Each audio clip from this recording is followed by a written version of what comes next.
You always hated it. How at the wizarding school, the others would catch on to things faster than you could.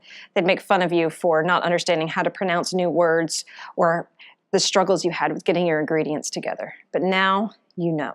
You know you're destined for great things as you set out on your first quest as a fully fledged wizard. Hi there. I'm Dr. Megan Connell, and this is Psychology at the Table. In this series, we're going to be talking about problems related to learning.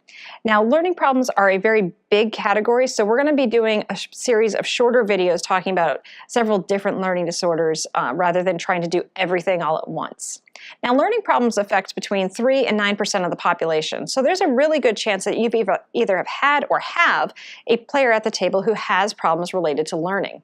Now, when we say learning problems, I want to be clear here. We're not saying that that person can't learn. We're saying they learn a little differently than what most people do. So, for example, someone, maybe you have no problem reading things and taking in new information, where someone else does much better if they can hear it rather than read it. It's not that they can't learn the information, just the mechanism of learning is slightly different. Now, there's a lot of different things that you can do to help be accommodating or accepting at your table of people with different problems related to learning. So we're going to just talk about some very basic things that you can do for anybody. Now, one thing is someone who has a problem with learning is keenly aware of this. They've been struggling with it long before they ever arrived at your table and probably long after they leave. And so one of the things that you learn going through school is different methods of getting around your problems. So whether it's hearing things rather than reading them, using a calculator than adding in your head, you know the strategies that work for you. So if you have a player who's shared with you that they have some sort of problem with learning, ask them what strategies have worked for them in the past and figure out if you can make those strategies work at your table, so that you minimize their weaknesses and increase their fun. Another thing to be aware of too is people who have had problems with learning, a lot of times people are only focusing on what they do poorly. And so rather than focusing on stuff that they're good at, it's always just talking about, well, this is really bad. Your math's still terrible. Your reading is still terrible. Your spelling's still horrible. Your handwriting still stinks. It doesn't matter how many victories you still have this one weakness. So letting your players have some heroic moments, letting them have those times where they can shine, either as a player, so maybe they're your note keeper, or they're the person who can remember lots of small details, or as a character. So this character is our go-to guy for, scouting and lockpicking as our rogue or something like that. Highlight those strengths so that they can, really focus on what they're good at rather than just being reminded of all the things that they don't do very well. Another thing to be reminded of is just to be understanding.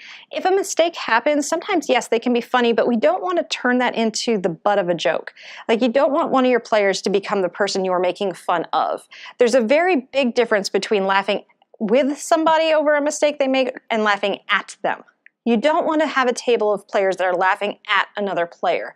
That's going to make that player feel alienated, decrease their fun, and decrease the likelihood that they're going to keep playing. Now, if we're all laughing at a joke, like someone mispronounces a name or they do some really weird math and they're laughing at themselves, it's okay to laugh along and have some fun with it, but don't turn that person into the butt of your joke. Basically, be a good person, be a good friend. We don't make fun of or bully our friends. That's not why we're at the table. It's not why we're playing D&D. We're not there to be bullied by our friends. We're there to be supported and to go on epic quests together. And just remember, at the end of the day, you want to ensure that all your players are having fun and having a good time. And part of that is streamlining the game to make sure we don't get hung up in different mechanics, whether it be tallying damage during battles, getting bogged down by rulings, or strange wordings, things like that. So as much as you can, try to make the game run smoothly, and everybody's going to have fun and want to keep playing.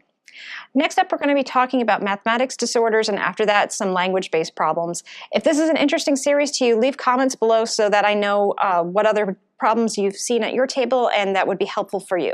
And as always, let's make space at the table for everyone.